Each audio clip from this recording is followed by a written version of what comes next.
Lecture 7. The Spirit alone has voice.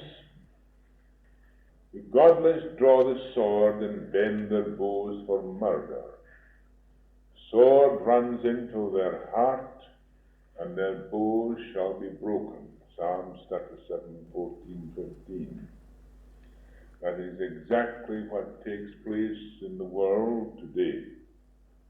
He who lives by the sword shall die by the sword. Words of good men will make many wise, but a fool's lack of sense is death to himself. Proverbs 11:21. These two paragraphs are very important on what we have to say this evening in this lecture.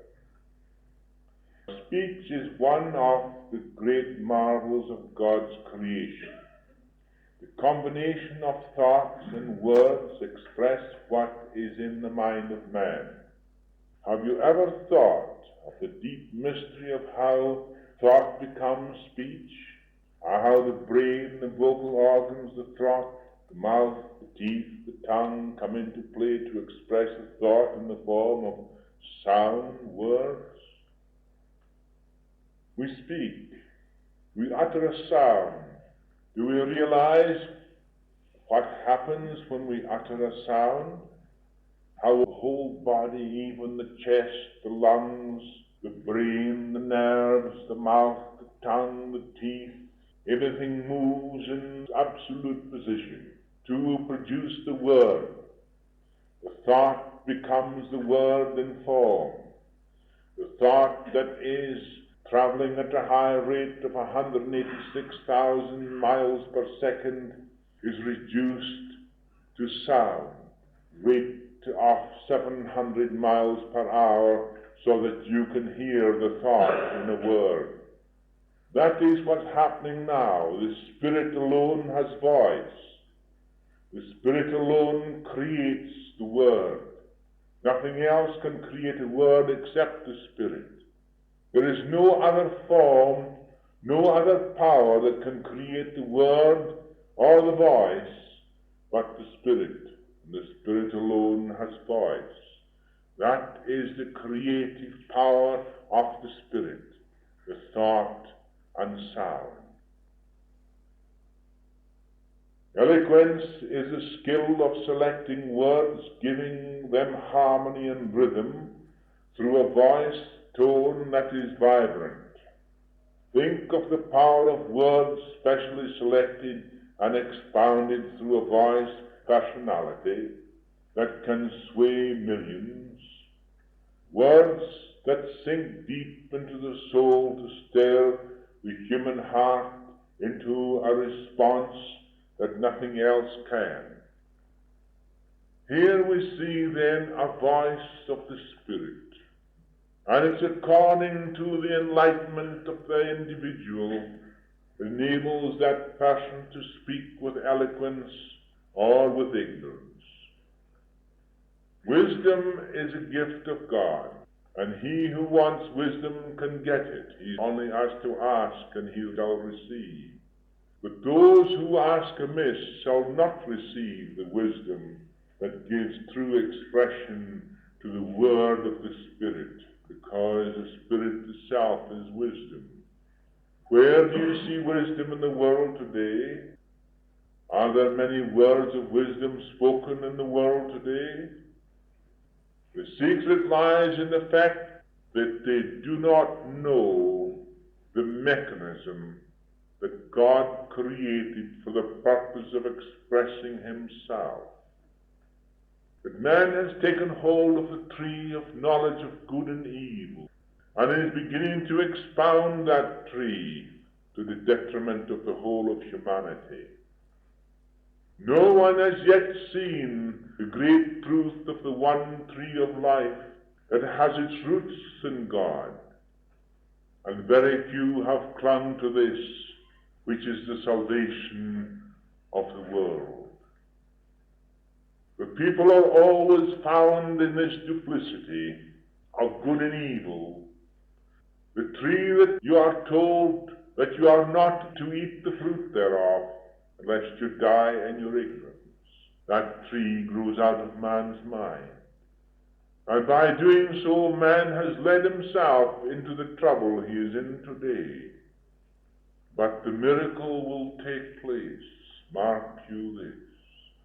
The Spirit alone that has voice shall speak, and the eternal shall be heard once more.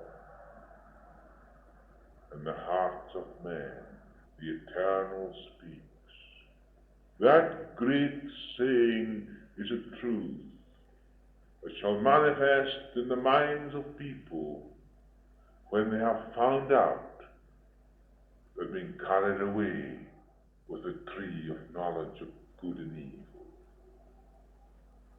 Great achievements and progress are bound up in the thought word expressions. The mighty power of a word can change a nation from a mediocre nation into a champion of a great cause.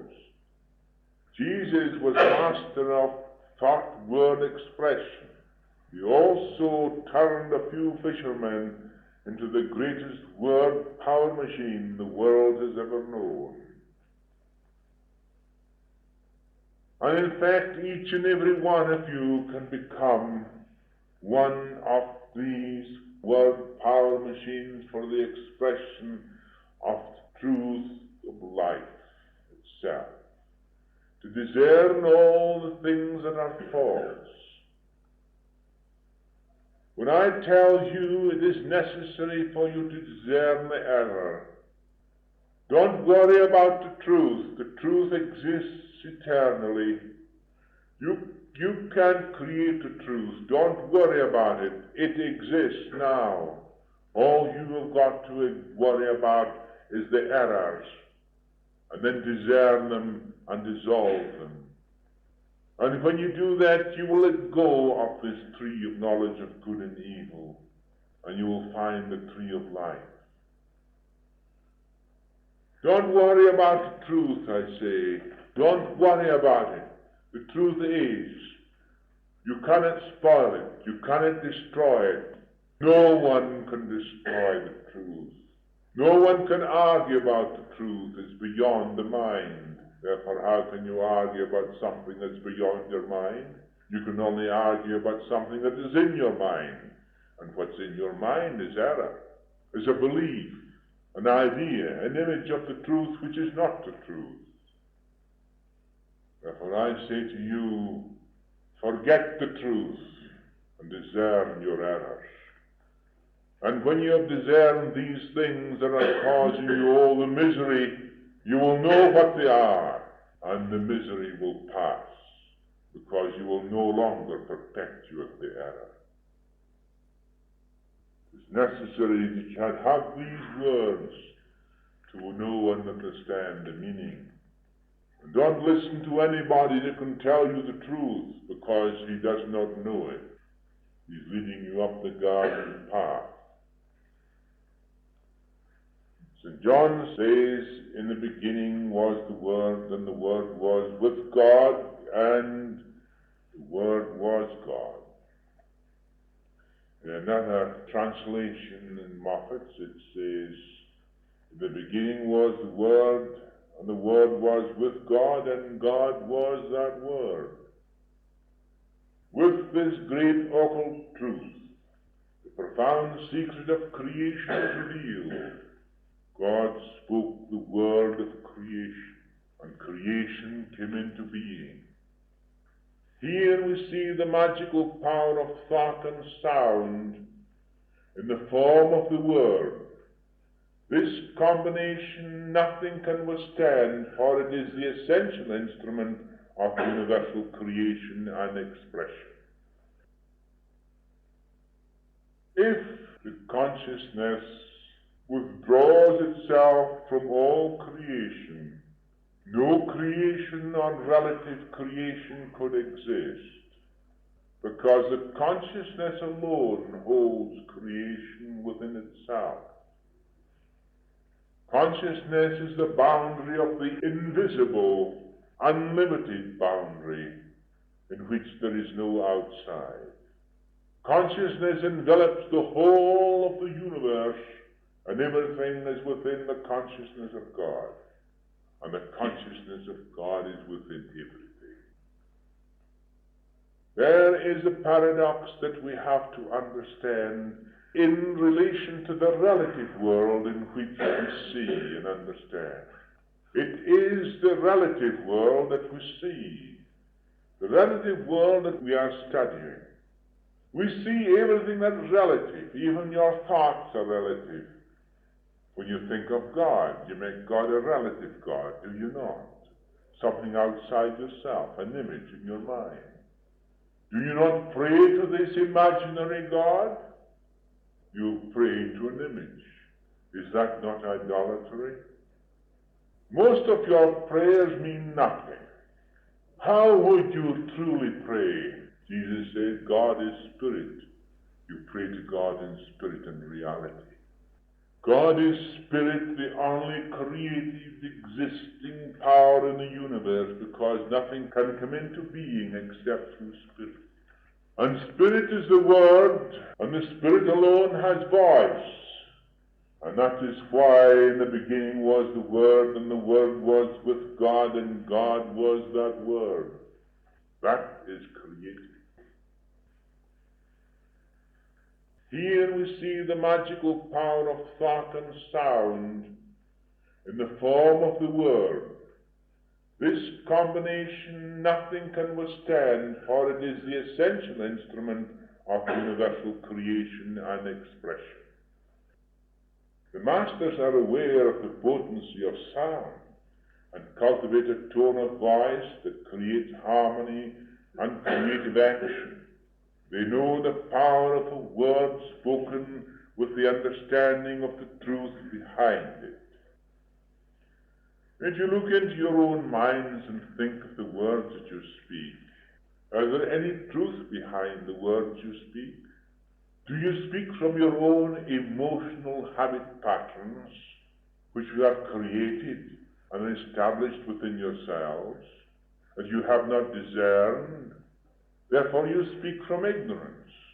You do not know whether you speak from truth or not, so therefore you are confused. Most people use words with no knowledge of what they are doing. But when the knowledge comes into your hands, you are careful to choose your words with discretion, for the very reason that the power of thought and speech are allied and are expressed as one. A woman came to me the other day and she said to me, Doctor, I know that you are annoyed at me for asking you those various questions. I said, no, I'm not annoyed. I was never annoyed with anybody. Why do you think that I was annoyed with you? She says, because you didn't answer me. Well, I said, if I answered you, I wouldn't have given you the truth. I'd have given you an idea of something you wanted to know. And if it didn't please you, you would reject it. If it did please you, you would accept it. So I say, why should I answer your question? Did I not say, go and think it out for yourself? And the answer you really, truly arrive at, after you've discerned everything regarding it, will be the truth to you, not what I give you. She says, I see, Doctor. I see now. I says, are you sure you see now? Now that we have realized the power of thought, we must also realize the power of the spoken word, which gives thought the added power of creation. Let us think how the ether is magnetized by the power of a thought. The electrons are swept into gigantic action as if struck with a terrific force like lightning. Take sound now, which amplifies the thought energy impulse, causing displacement in the air as well as in the ether, creating currents of sound which affect the minds and bodies of all within hearing. Sound that is within the ultrasonic range, above the ordinary sound range. The vibrations of this sound which is created is not heard with the physical ear at all. But that sound is a form of vibration that penetrates the very walls of your atoms.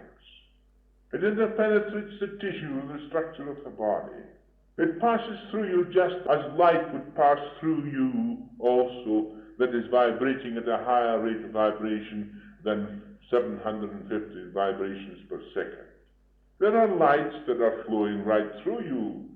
The cosmic ray flows right through the very atoms, right through the very center of the atom, even right through the electrons, and even you know what an electron is and an atom is invisible to the physical eye.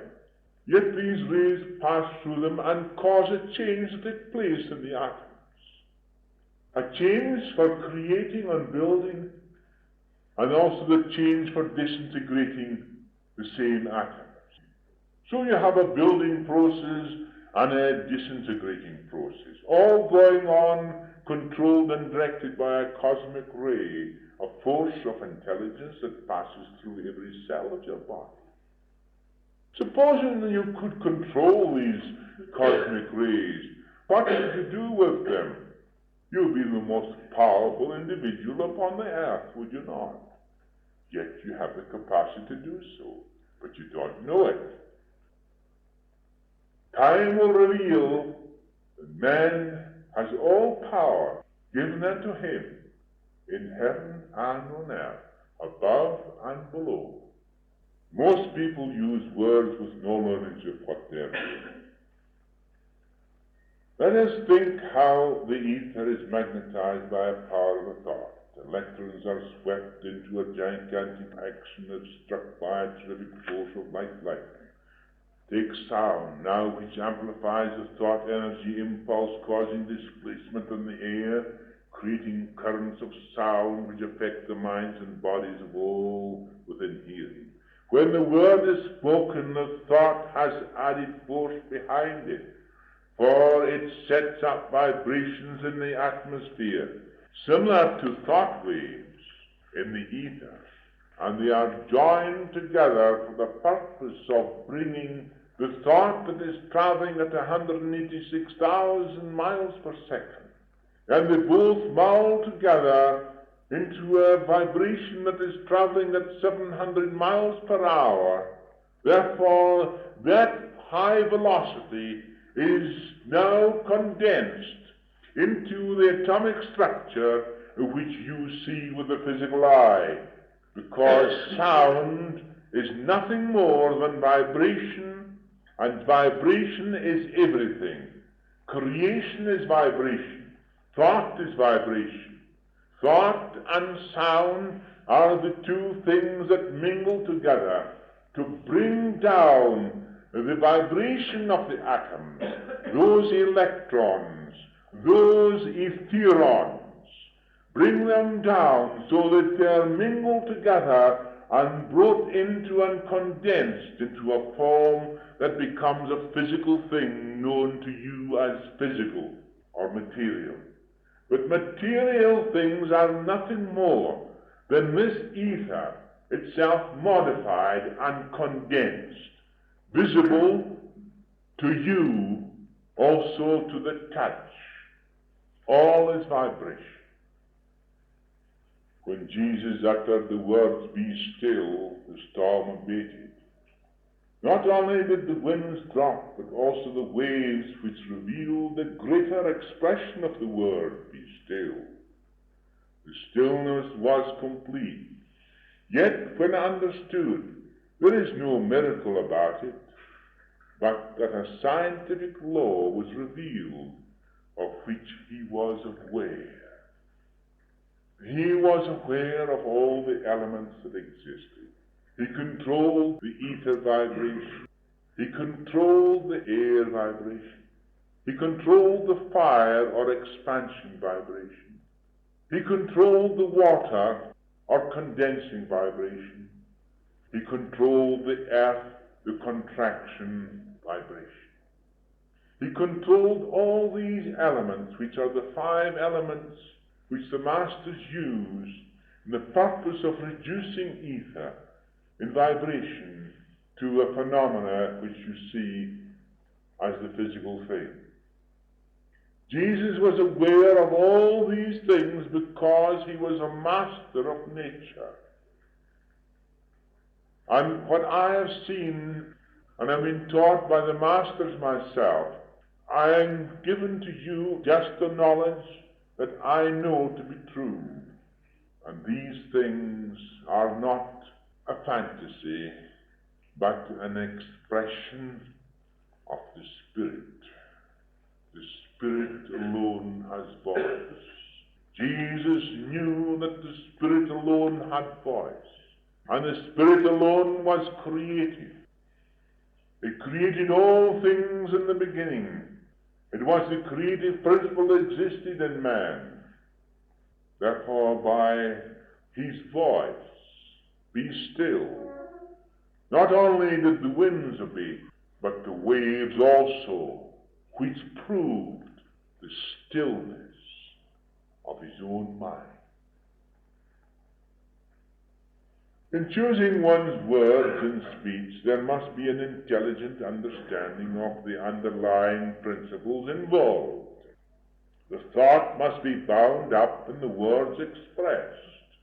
The thought is then carried in the sound, characterized by the tone of the voice with rhythm, harmony, and meaning.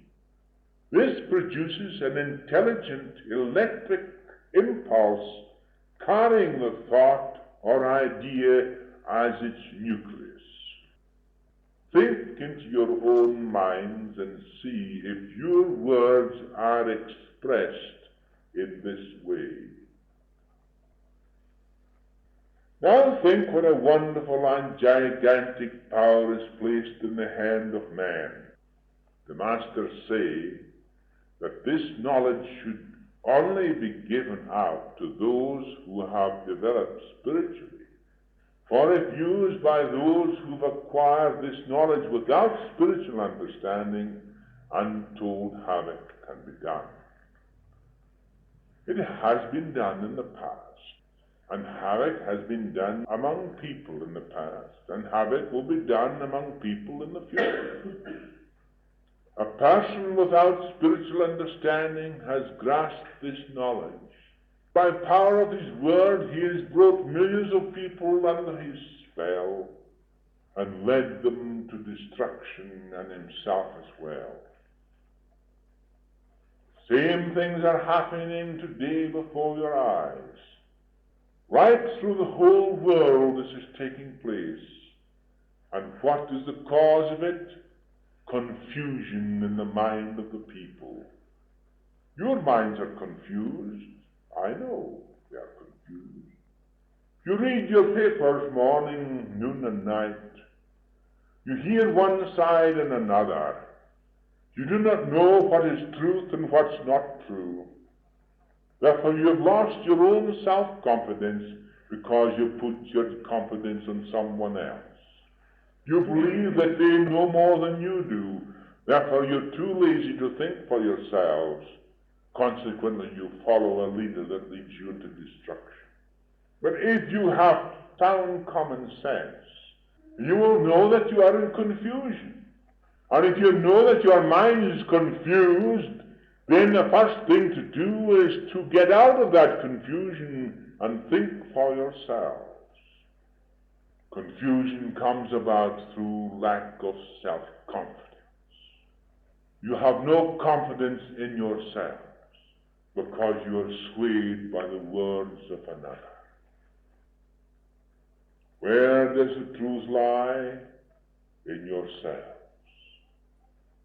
And how will you know that which is beneficial to mankind? Well, the greatest master in the world gave it long ago. He said, love your neighbor as yourself. There is no longer any confusion. Your confusion disappears. But how do you know your neighbor? You have got no neighbors. Why haven't you got any neighbor?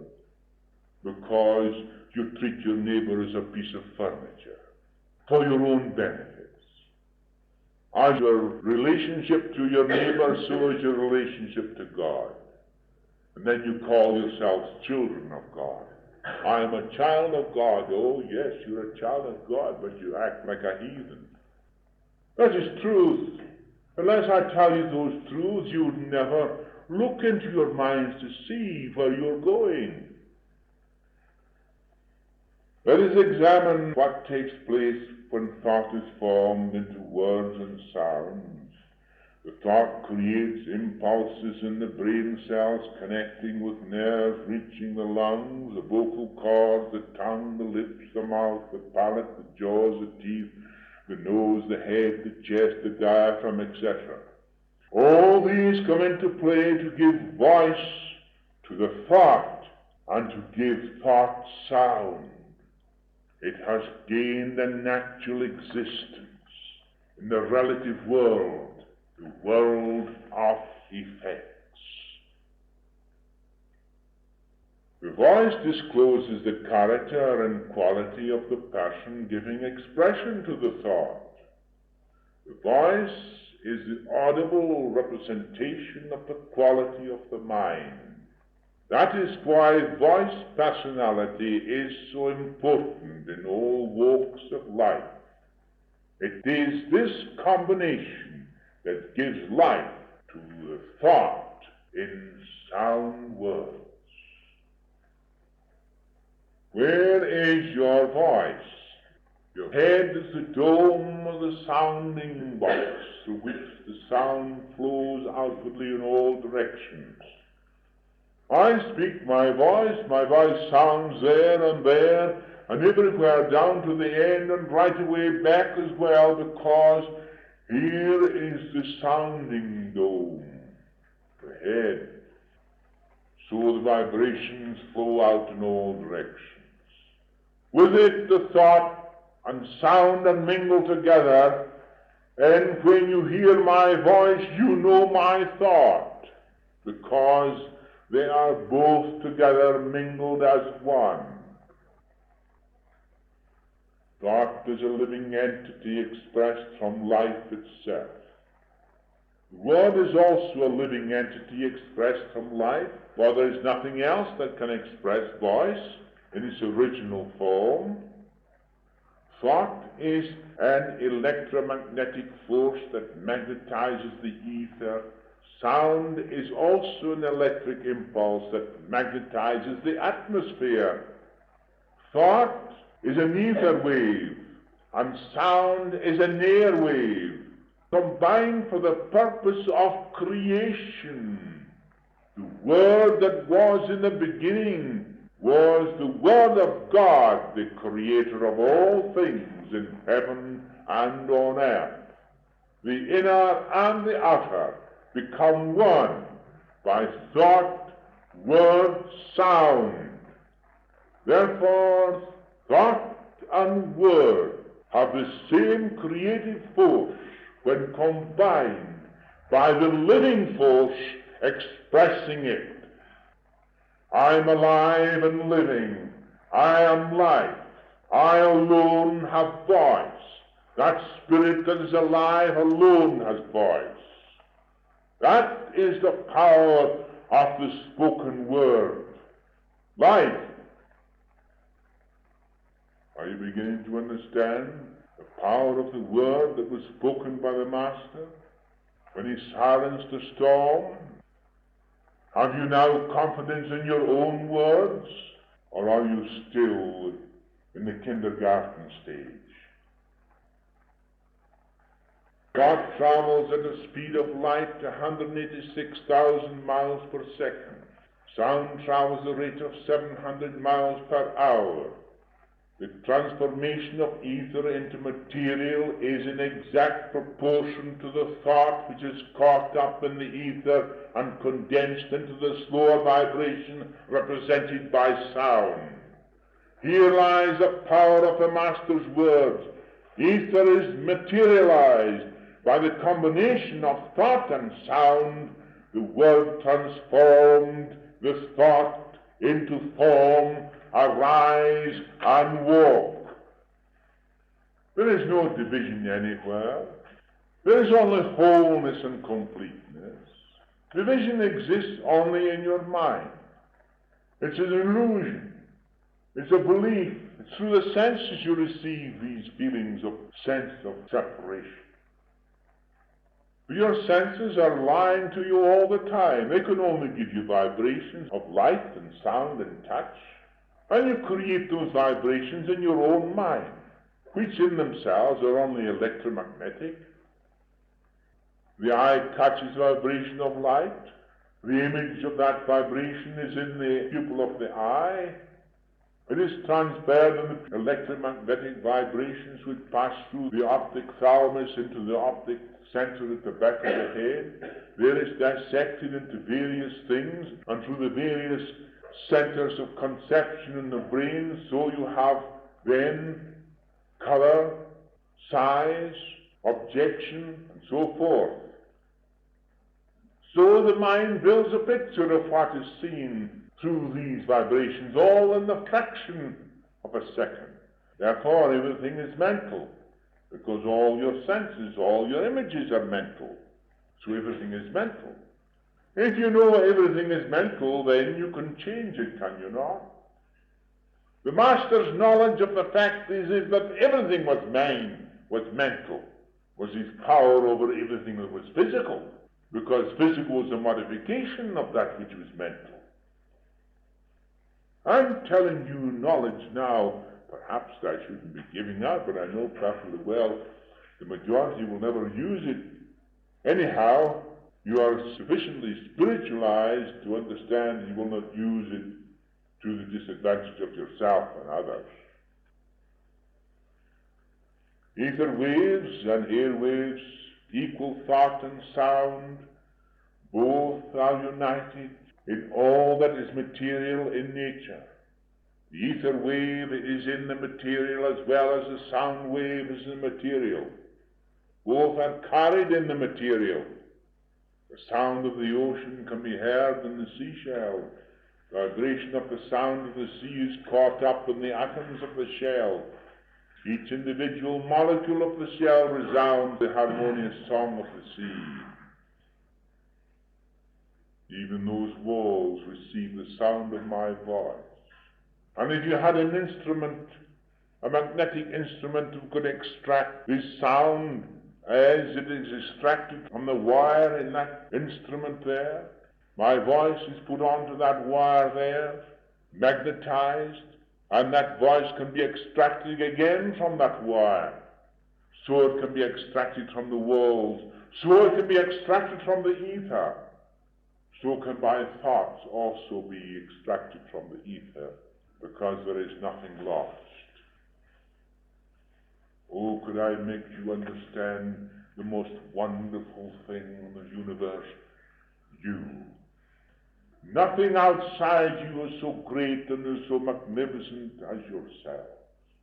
But unfortunately, book after book weigh down our weary shelves. The only point of ignorance is centered in ourselves. Everything in nature reveals its own sound if we can hear it.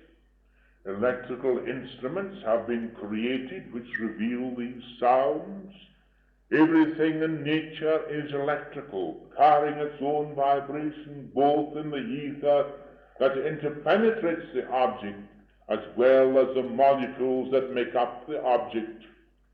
When we begin to understand this, then we begin to see nature herself in all her beauty and glory. So in every object there is ether, which interpenetrates the very atoms and cells of that particular object, yet that object made itself has come from ether, and ether is its foundation. It is held together by the consciousness. Consciousness alone holds the image to make it a relative reality in the relative world. Now, can you understand what phenomena is? You're creating phenomena every day, unfortunately to your detriment. Through your emotions and your fears, and ideas flare up into your mind. Your consciousness takes hold of them, and therefore you fear them. You have produced a phenomena. Do you know that? You've caused a change to take place in the atomic structure of your body. That's why Jesus made it so plain to all his disciples, fear not. There is nothing to fear.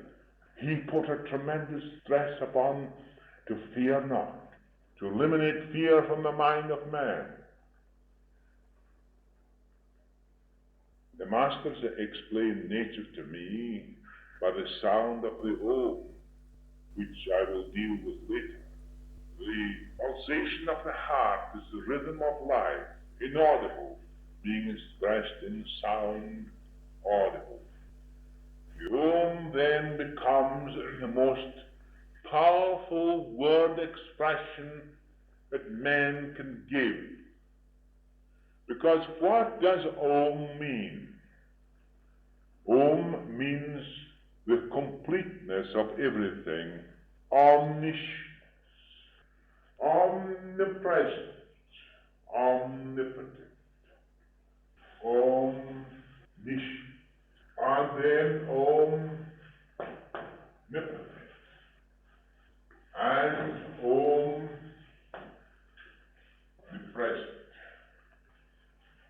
3 ohms is the great and wonderful thing that the Master sounds, and he knows what he's doing when he sounds it, because he knows what is behind it. What you sound the Om, you think it's a funny thing to sound the Om when you listen to the sound Om, but you don't know what you're doing. But the Master knows what he says when he says, Om.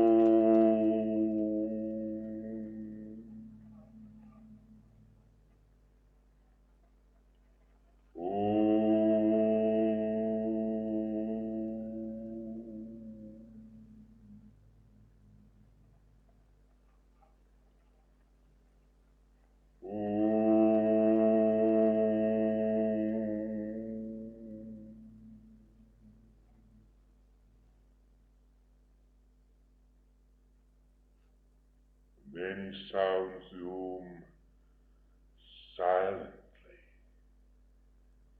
The silent Om becomes then the thought, the power, and here is the silent Om the Master expresses.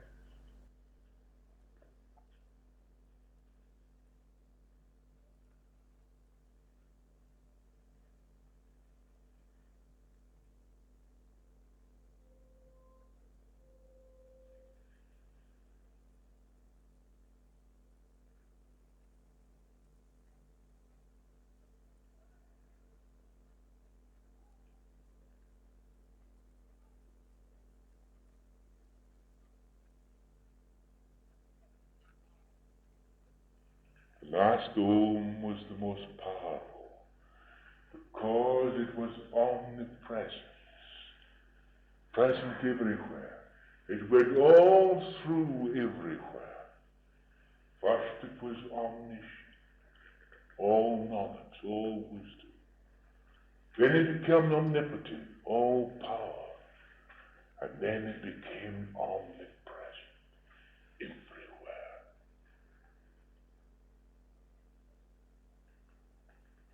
Then you think that what I'm telling you sometimes is the product of your imagination or mine.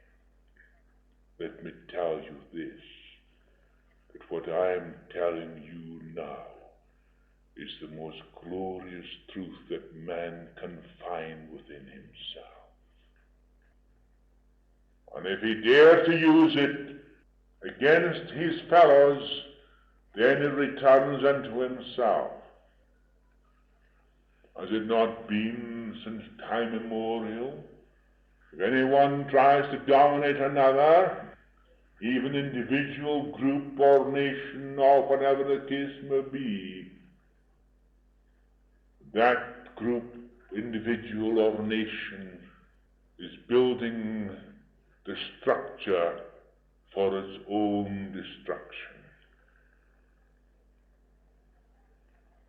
Look back down through the various empires, the Greece, the Roman. Come into our present time just recently, Hitler and Mussolini. They carried with them thousands to be destroyed with themselves. You're seeing it at this very moment. Little do the people know what is happening around. That those very vibrations that are flowing around them are returning to bury them in the very vibrations they created. That's why the Master says, always bless them that curse you. Do good unto them that injure you. Do all these things so that ye may be children of your Father that is in heaven. Growth of the trees, flowers, corn, etc., there is motion, and there cannot be motion without sound. These sounds are above the range heard by the human ear.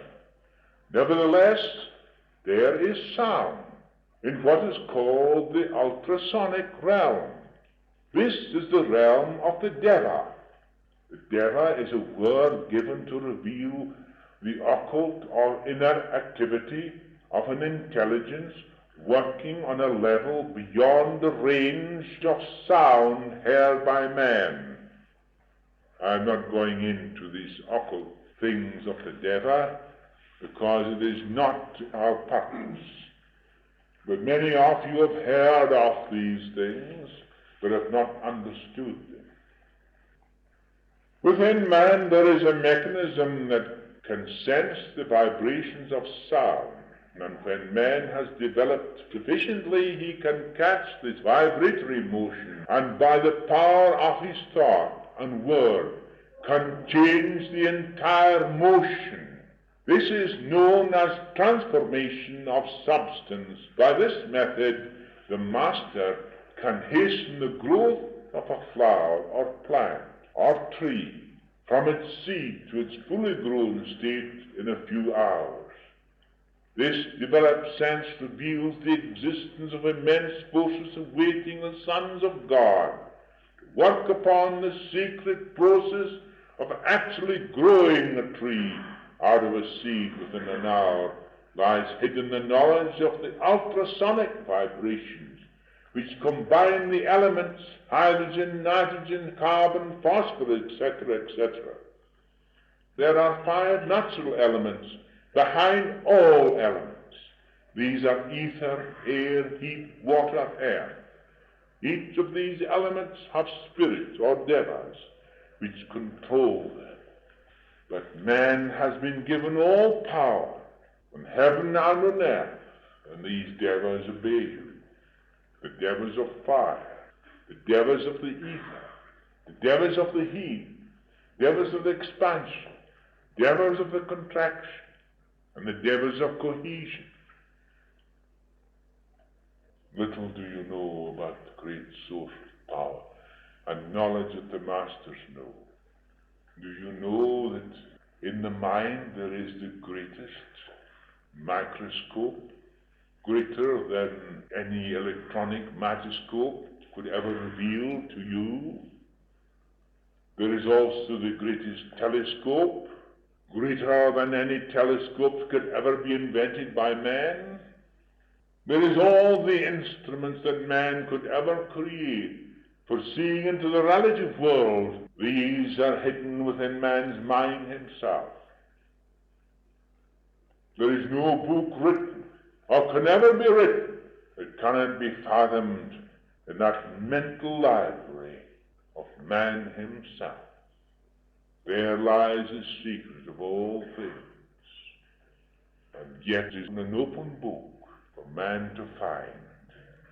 Only it is necessary for him to clear his mind, to discern all the things that are hindering the expression of these wonderful gifts that God has given to man, made in his own image and likeness.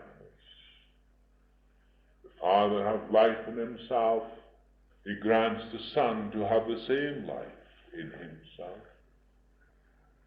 I'm not saying that these great gifts are easy to attain, by no means. but I know that they are there. And I know they'll come into operation as soon as you cleanse your minds. Clear your minds of all antagonisms, all greed, all confusion, all conflict, all ignorance. I'm not going into the ways of acting on these spirits or devils for the simple reason that such information cannot be given out in detail till you have advanced sufficiently to understand the principles. Yet if any of you have grasped what I have said, you have already found the secret. In the natural way, the seed germination, growth, and bearing of fruit takes years to bring into fruition the finished product. Each flower or tree has its own sound. So this slow, patient mood is accelerated by identical powerful vibration through chanting the thought, word, sound of that particular growth, tree, plant, or whatever the case may be. Everything has a note of itself, and you have your own note also. You can find it within yourselves. I can't find it for you, but when you strike it, you will feel as a vibration from the top of your head moves right away down to your feet. Your whole body begins to vibrate, and you will know you have found your note. So it is with every creation. There's a note in everything. That flower has a note. Everything in creation has a different note. The masters can listen and hear by their own sensitive ear that is within themselves the sound of every creation. Sound has a terrific effect upon the material world. Crusoe could smash a glass with the tone of his voice. A violin can cause iron filings to group themselves and dance according to the notes played. A bridge can be destroyed by sound waves caused by repeated uniform impulses of marching men. The continuous playing of the same note on a violin under a bridge can make it collapse. The story of the wall of Jericho is no fable, but an actual experience. Sound has a terrific power. As far as the invisible Om is so powerful. The secret of youth is to know and understand how to produce that particular word in silence. The ultrasonic vibration caught up in the thought, which gives expression to that which is, not something that which you can create, but something that which is. So, in the silent expression of the Om, it is the expression of that which is, comes into its own, to give expression to itself. Sound waves have been experimented with by many scientists who have been startled with the results, and the voice is one of the most fascinating examples in this field, because the Spirit alone has voice. We have seen in our previous lessons how electric magnetic waves magnetize the ether and affect people and things, how these waves enter into the very confines of the atomic walls, transforming them. So, sound air waves of a particular wavelength, and with sufficient impulse, sustained on that level, can create convulsions among the atoms so as to burst asunder their cohesion, their grip on one another, forcing them into different combinations. That is how Jesus turned the water into wine, a knowledge of these things. I have seen these things done by the Master. And when in the Himalayas I was trained to do them, but I was forbidden to do them away outside the particular confines where they were performed. The fact that it is not conducive to do those things. I can do it through healing people and helping people and bringing about different things for their aid and for their benefit. But these are the fundamentals that I'm telling you, and you can see how clearly and distinctly these things come about. In this is the hidden secret of thought, sound, words, or ether, air waves, or impulses, which are constructive or destructive in the human mind or body, in the atmosphere or in matter, as they pass through them. Thus, it is with extreme care that the masters have guarded this esoteric knowledge of the electromagnetic sound vibration. A word is not a powerful thing on its own, but when expressed with knowledge of thought, ether, sound waves, it has a tremendous force, because those who use it bring into operation the five devas controlling the five great fundamental elements that are the foundation of all relative construction in the universe. Five vowels, five senses, the five basic elements. With the manipulation of these, the advanced adept can produce any phenomena. The one who is in possession of the secret of ether airwaves or thought sound formulas can control the waves, the winds, and can move mountains, can bring rain or sunshine, and can do many more astounding feats. Matter is mind materialized. Thought words stir the mind into action. The adept is trained to understand this. So his mind is fortified, disciplined, and trained by the power of thought, sound, words, having a definite meaning and knowledge containing within them to carry out what they are sent forth to do. My word shall not return unto me void, but shall accomplish that which is sent forth to do.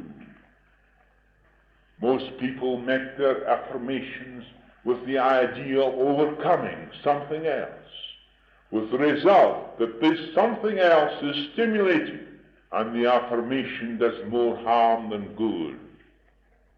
Some experiments in detail in this most exciting, beneficial, and benign wisdom and knowledge will be given in our next lesson. Leviticus 19:4. Heed not unreal gods. Never make yourselves mental gods. I am the eternal your God. Benediction. O Eternal One, thou art alone. There is none other but thee. Within thy mind thou hast created all through thy thought and word. Now that I know myself, I find also that I create within my mind with thought and word. I now know the power of thy thought and word, O Eternal One, for I have seen the power within myself. Thou art the Word, and I am thy Word. How else could it be? O Blessed One, I thank thee for revealing this truth to me, that we are one eternally, O Eternal One.